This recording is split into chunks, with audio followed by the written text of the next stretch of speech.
760 WJR. Welcome to No Lazy Money with Nick and Jim. I'm Ryan Ermanni. Real people, real money, real talk. Visit peakwm.com/WJR today for your free Social Security analysis. No Lazy Money here on 760 WJR with our friends from Peak Wealth Management. We bring in Nick Hopwood, the president and founder of Peak Wealth Management, and Jim Pilat, the vice president. Fellas, Happy New Year to you. Happy New Year, Ryan. Thanks for having us back. Absolutely. So, first of all, Nick, talk to me about planning the new year, 2026, right? Everybody wants to get off to the right start. What is your message to people out there? Yeah, it's a great time to think about planning, like you said, first of the year. And so many times when you're talking about financial advice, you go to a financial planner with air quotes, okay? And they're just not doing planning. It's just all about the investments. So Jim and I have a culture at Peak Wealth where we are CFPs. We lead our team of CFPs, and it really starts with the planning. Right, Jim? Yeah, I absolutely agree. It's hard to, we believe it's hard to make investment decisions until you know where we're trying to go. What goals are we trying to achieve? Where are we trying to get to? Are we on track? Are we doing the right things? Those are the first questions that we want to ask people, not look at our returns and, that kind of talk that we find that comes out of a lot of other advisors. That's a great point because so many people, I imagine, want to run before they can walk, and you can't run until you get a better picture of where people want to go. Is that what this is all about? Yeah, you need to learn about people's goals. We want to make sure that we have those in mind all the time. And oftentimes people haven't even thought about what their financial goals are. So we help people make sure that that's outlined, and we see where we are today, and if we keep doing what we're doing, how will it look in 10 years and beyond? And so like Jim said, it's not all about the investments. The investments are very important and critical, but we have to take a step back and think about the overall comprehensive plan first. And it saddens me that so many other advisors out there are not talking about planning at all, and they're only talking about the investments. And I think it's the culture of where you start when you're starting your career. For instance, I had an internship at a company, and it was totally insurance focused. So everyone got a variable universal life insurance policy, whether you need it or not. Jim has a similar story as well when he started out. Yeah, I also started at a company that was owned by an insurance, and that was the focus, is how many annuities, how many life insurance products, those are the kind of things that they wanted to track. It wasn't how many financial plans did you do or how many people did you help make a good decision. It was about the product. That's an interesting point. How much, you guys are talking about, when you have people come to you, you want to learn more about them. Some of the questions that people that come to you, what should they ask you? What are some of the questions that people should come into your office and ask you about? Because I believe in this financial planning atmosphere. There is a relationship that absolutely has to build, and trust is a big part of it. And I know as you learn about your clients and what would suit them, they too probably would want to know whether Peak Wealth is the right opportunity for them or not. Absolutely. They should be asking, are you a fiduciary, and what does that mean in real terms, in reality? Because a lot of people say that. So what does it really mean for your practice? Do you charge fees, and what are the fees? Do you charge commissions? How are those commissions charged? How many clients do you work with? What is your capacity to take me on as a new client? What is your investment philosophy? Those kinds of questions would be what I would advise you to ask a potential advisor. Those are so important too. I mean, you just nailed the top three that I would think that people out there seeking financial help, a financial plan, would want to know from their advisor, right? Yeah. And in terms of fiduciary, Jim, if I may, there are no guarantees in this business, right? But we do offer one guarantee, and that is that all advice that we give is always in your best interest and not ours. That's an important point, Jim. Yeah, absolutely. I think it's really, going back to what Nick said originally in this, it's how you're brought up in this business and how you think about it, and that's got to be the forefront of your mind as a financial planner, I believe. we were talking about some of these things, and Nick mentioned questions to ask, or people always want to know about your investment returns and your costs and all these things. But I think another good question people should ask is just about your competency as a planner. Are you a certified financial planner? Have you gone through that course curriculum, passed those tests? What is your experience with planning for college, planning for retirement, planning for short-term needs, long-term needs, and so forth, and then just looking for ways to optimize it. Because not all planners are the same. So much of what we do comes down to the assumptions we're using and things like that that can make a really big difference. You are listening to 760 WJR, No Lazy Money, with our friends from Peak Wealth Management, Nick Hopwood and Jim Pilat. Nick, I know you're a huge sports fan, and one of the things that you talk about in sports a lot is culture and the workplace culture. What the culture is in the building. That's kind of exactly what you're talking about within Peak Wealth Management. What is our culture? What environment do we work under for you?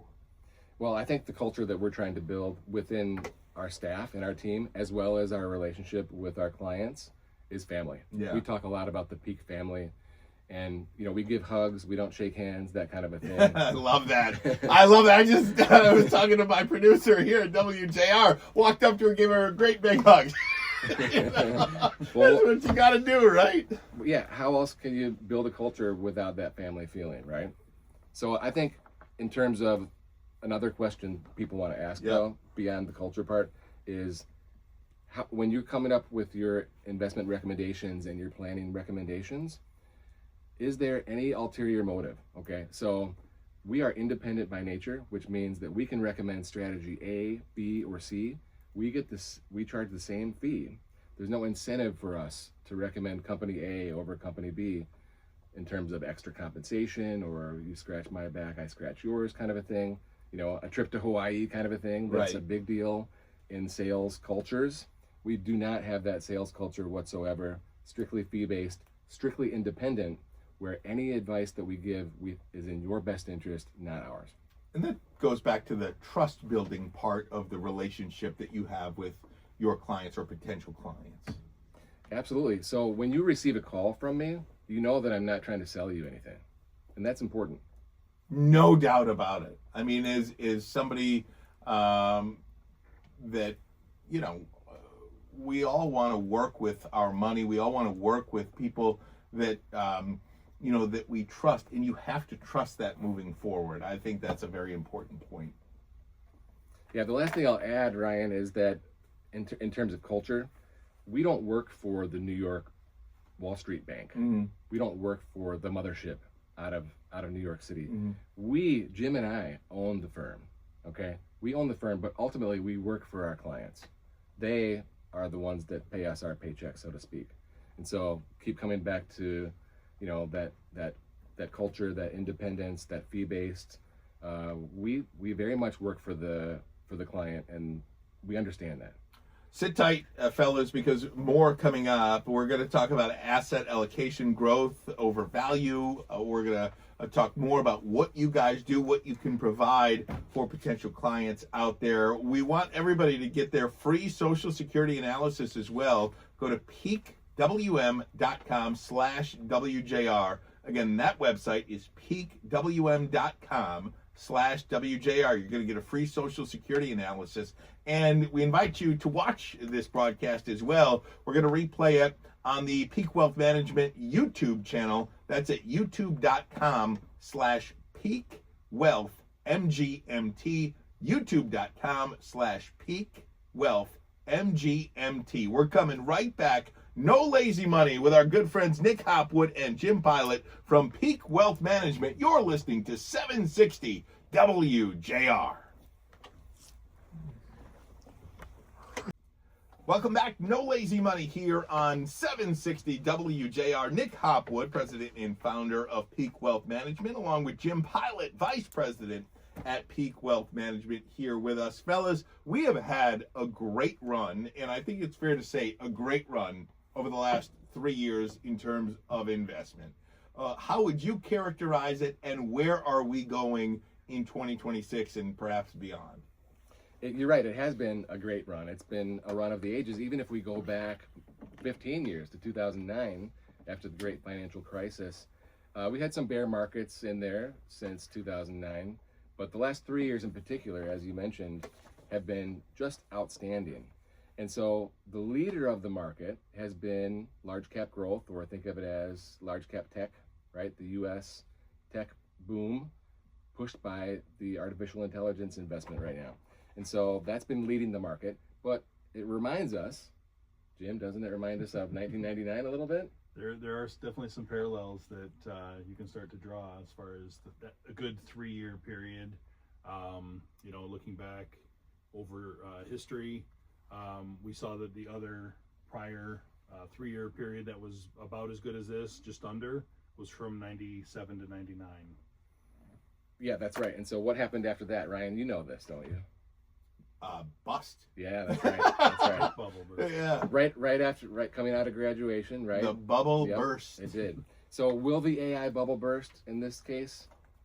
That's the question, right? I mean, that's the question. Yeah, that is the question.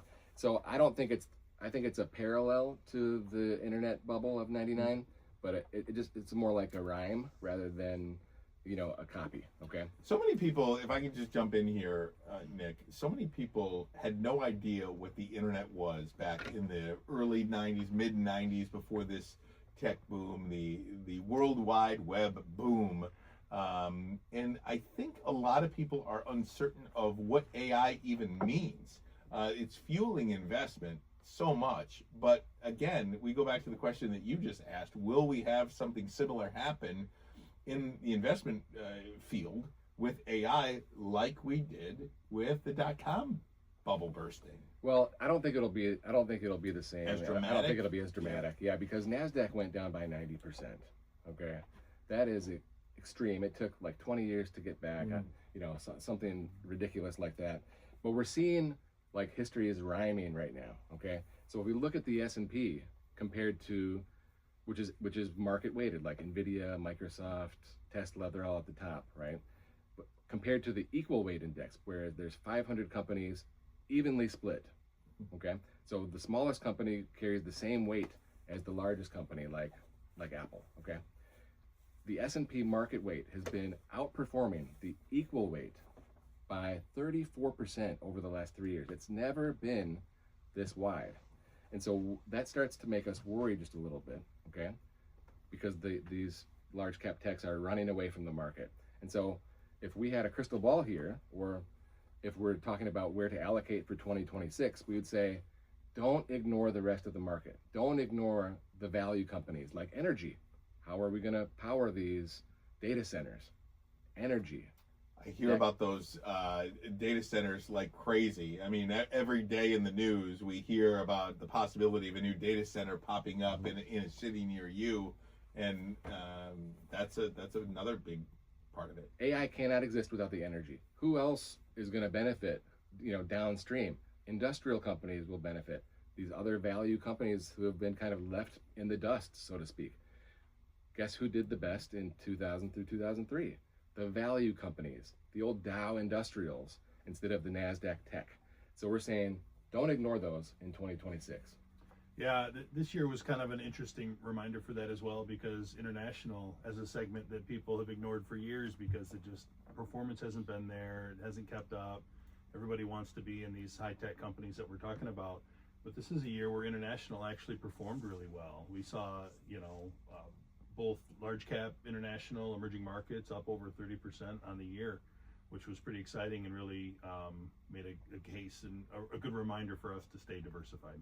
If you guys have a client that is not in any AI investment now and wants to learn more about it, comes to you and says, you know what, I see this and I think back maybe, how many millionaires were created in the .com era, right? And maybe is AI our new .com era? I want to get in on this. What are you telling them about being cautious or learning about this? How do you go about that phone call that you may get? I like to remind them that if they own the S&P, they're already very overweight. Right. They own a lot of the stuff already. Secondly, I would say, well, if we wanted to be aggressive, how much can we afford to carve out of the portfolio for this bet? And finally, what about waiting for a pullback? because there's going to be a correction probably in 2026, which means a 10% drop in the market. If that happens, now it gets very interesting where we want to allocate and make a bet like that. When I hear you say that, when I hear you respond that way, I can't help but go back to what we talked about in our first segment, and that is learning about where your clients, the relationship that you have with them, where they want to go, because where they want to go may dictate those answers about how aggressive they want to be, how safe do they want to play it, and that's an all-encompassing view. Yeah, if you need money in the next year or two, we're not going to be allocating to stocks, period, let alone AI. But if it's your Roth IRA money, which won't be needed for decades, well, now I'm very interested. We could play a little bit, maybe. Absolutely. And like what Jim said with international, so many of the prospective clients that we talk to, they bring in their statements and they're just S&P.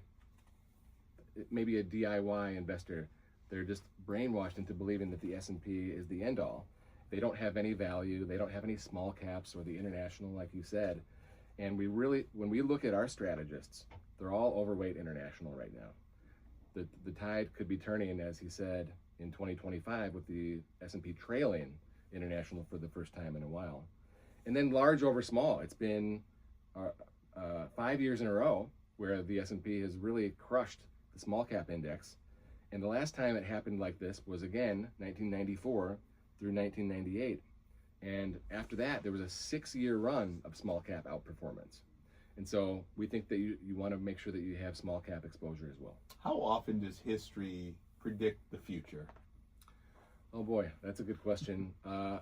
We could be having this conversation and none of this stuff happens this year, but it happens in 27. Sure. So you can be right on the theme, but wrong on the time. But that's okay, though. You know what I mean? And there is no 100% of anything, by the way, right? I mean, you take a look back to perhaps give you a guide, but nothing is set in stone, obviously. Yeah, but Jim, what happened in the 2000s for the S&P? Yeah, start of the 2000s to the end of the 2000s, the S&P returned, what was it, -1? -1 per year. Yeah. That doesn't happen often, does it? If you take a look at a 10-year snapshot, that doesn't happen often, does it? It happened in the 70s as well. Yeah.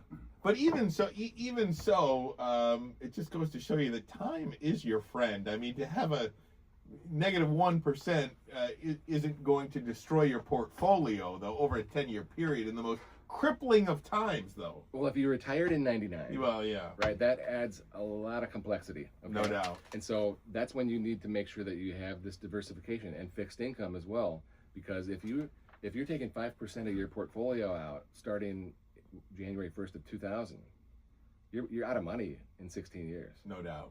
Yeah, that's a good way to look at it. That's why you're the expert. I'm not. Stay tuned, ladies and gentlemen. No lazy money. We're going to talk about tax planning. We're going to talk about 401ks, IRA limits, everything that you need to know. Peak Wealth Management, peakwm.com/WJR. We're coming right back. No lazy money, 760 WJR. 60 WJR. This might be among the hottest topics.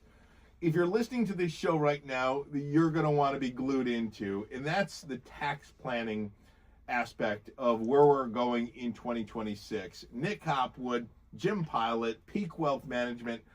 Nick, talk to me about tax planning. I hear tax planning in my head spins a little bit.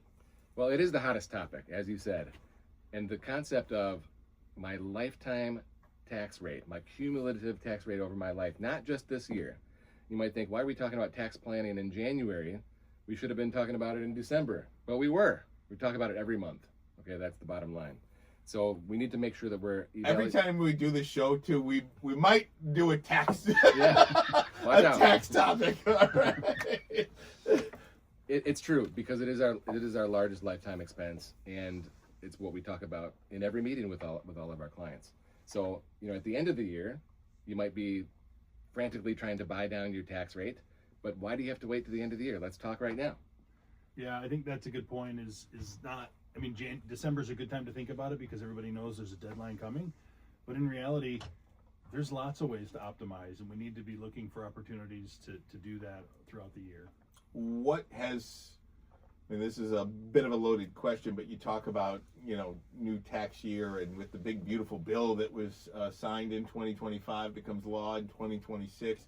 What are some of the things that people need to worry about? What are you advising your clients regarding in terms of taxes and all these qualified charitable distributions and donor advisor funds and everything like that? Yeah, those are the two big things right now, Ryan. So a qualified charitable distribution, it only applies to people over age 70 and a half. Think about the old required minimum distribution age, 70 and a half.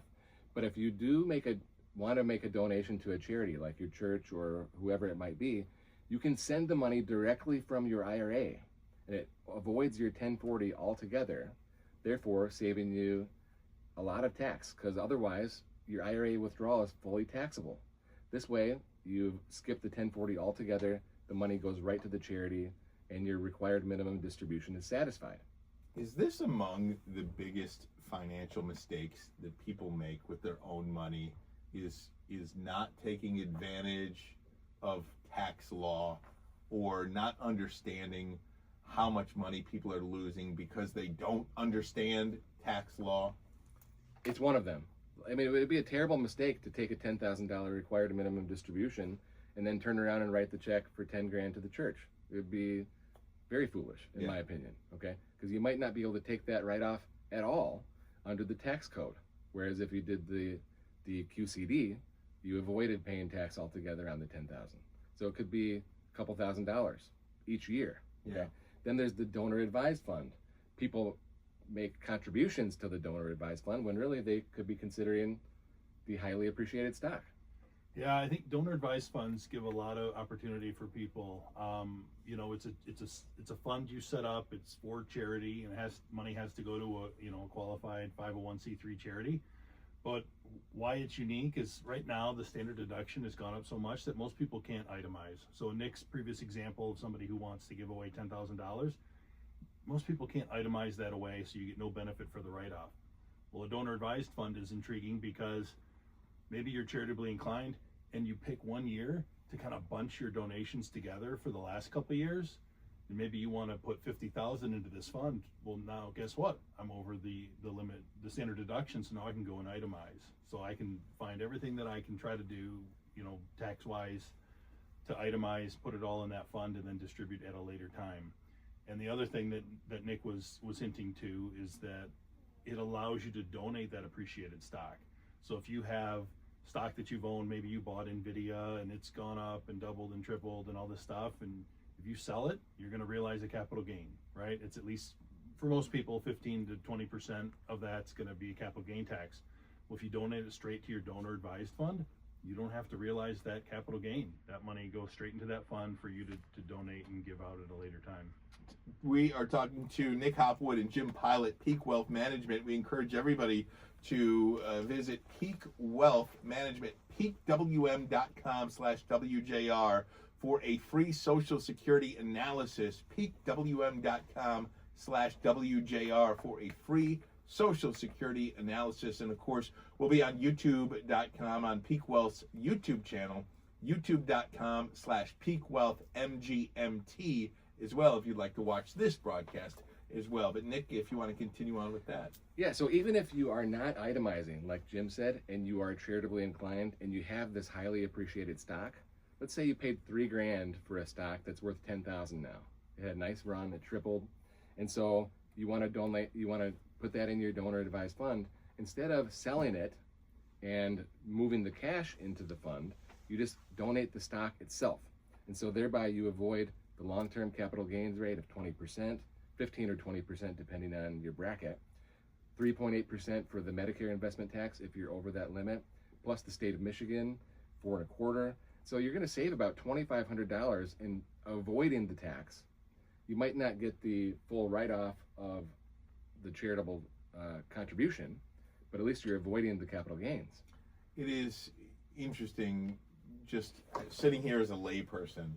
It almost feels like the tax law in just different ways you can save money and make it go to the right causes as well. Make it work for you a little bit. We talked about in the open, making your money work for you.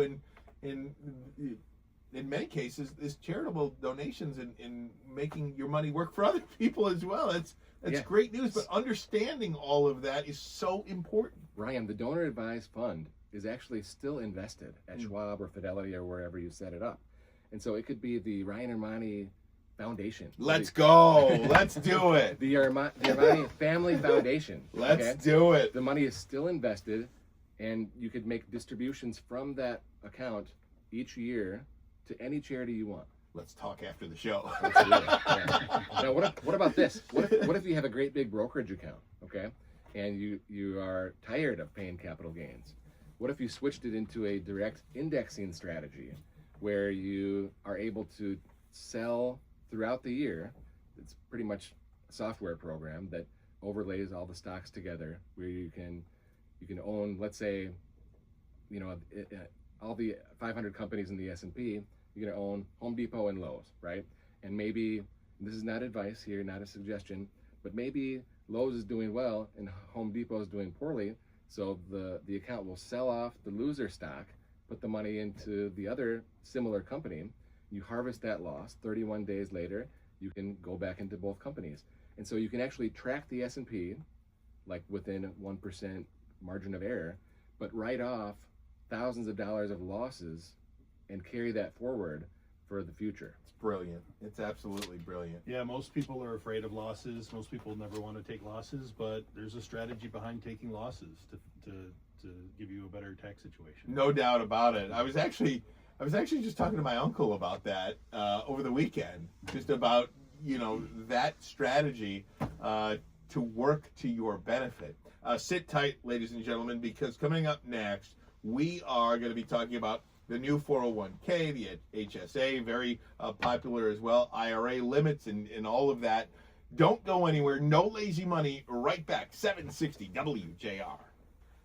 This has been such a fantastic broadcast, and we invite each and every one of our listeners today to go to Peak Wealth Management, peakwm.com/WJR. You're going to get a free Social Security analysis. Also, you could watch this broadcast if you want to hear anything again, whatever you need more information on, youtube.com/peakwealthmgmt. That's Peak Wealth Management's YouTube channel, youtube.com/peakwealthmgmt. Right back with our friends Nick Hopwood and Jim Pilat of Peak Wealth Management. Gentlemen, let's talk some 401k, HSA, and IRA. Yeah, Ryan, thanks. With the new year here, new limits, IRS limits are in place. So we figured it'd be a good time to update everyone on what those limits are. So jumping right in, talking about traditional or Roth IRAs, the limit for those that qualify, because not everybody qualifies to put money into a Roth or a traditional IRA. But $7,500 is the new limit this year, up from $7,000 last year, with a catch-up. So at age 50, we get a catch-up in there of an extra $1,100. So $8,600 would be the maximum for someone over 50 to put into a traditional or a Roth IRA. Jim, you're doing the back door for $8,600 then? Backdoor Roth is a great strategy that, again, if it works, if you qualify, it's a really good opportunity. What would make somebody qualify for that? If you make too much to take the deduction for an IRA, you can contribute to it a non-deductible IRA and then immediately convert it to Roth, with the caveat that you don't already have other IRA money. Got it. Makes sense. So I'll be doing my backdoor Roth when I get back to the office. Fair enough. Yeah, so just for information purposes, that limit for Roth contributions, if you're married filing jointly, if you make over $242,000, is when it starts to phase out, whereas you can no longer make a Roth IRA contribution. If you're single, that number is $153,000 is where that starts. So that's when we would start talking about, are you able to make a backdoor Roth contribution? Got it. So 401ks, 403bs, 457s, those workplace accounts, limits gone up on those as well. Anybody can put in $24,500.